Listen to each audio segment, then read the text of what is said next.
Hi guys, I'm Hannah, and today I'll be reading Real Mermaids Don't Wear Toe Rings by Helene Boudreau. Chapter 1. I bolted upright in the bathtub and hacked a mouthful of water. A wave sloshed over the tile floor. Jade? Dad's knock sounded from the other side of the bathroom door. You okay, honey? Yeah, I managed to say between coughs, embarrassed that I'd fallen asleep in the tub, freaked out that I must have slipped underwater. I took a long, shaky breath.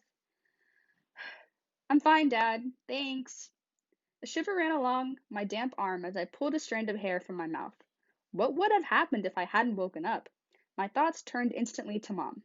No, I couldn't go there. Can I get you anything? Dad asked. I rubbed my eyes and instantly regretted it. Epsom salt. Tear ducts? Youch. Real smooth, Jade, but at least the cramps were gone. No, I'm good. I blinked through the haze to the counter where Dad's drugstore bag spiraled over with the Super Maxi 32 packs and extra long panty liners. Hadn't I tortured the poor guy enough for one day? Call if you need me. Dad's footsteps moved away from the door and continued down the hall. I will, but I couldn't. I shouldn't. Yes, getting my first period was a big deal, but I was almost 14 for crying out loud. I didn't need to run to Daddy every time I had a puberty crisis. It had been a year since Mom drowned. It was time for me to start figuring things out on my own. Dad had enough to deal with. Dim light from the street lamp shone through the pebbled glass of the bathroom window. My eyes burned. Plus, my legs had gone numb and felt like they'd been set off in a block of cement. It was late.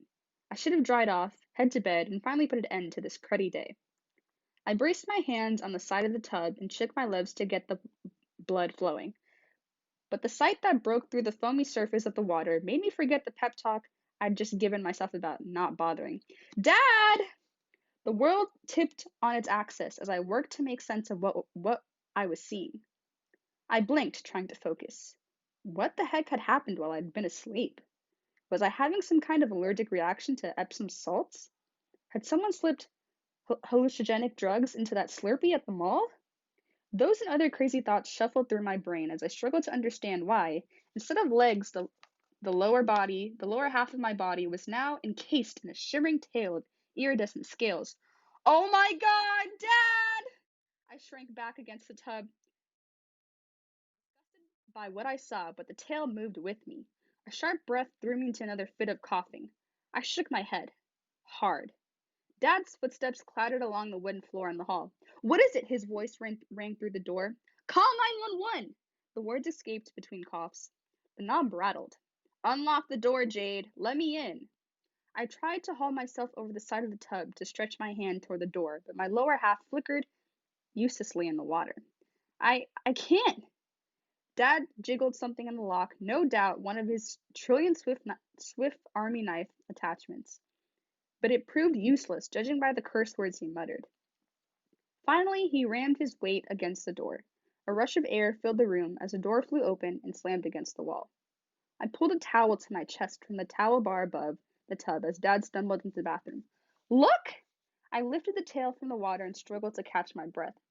Dad's whole body jerked as he took in the blue-green scales streaming from the tail.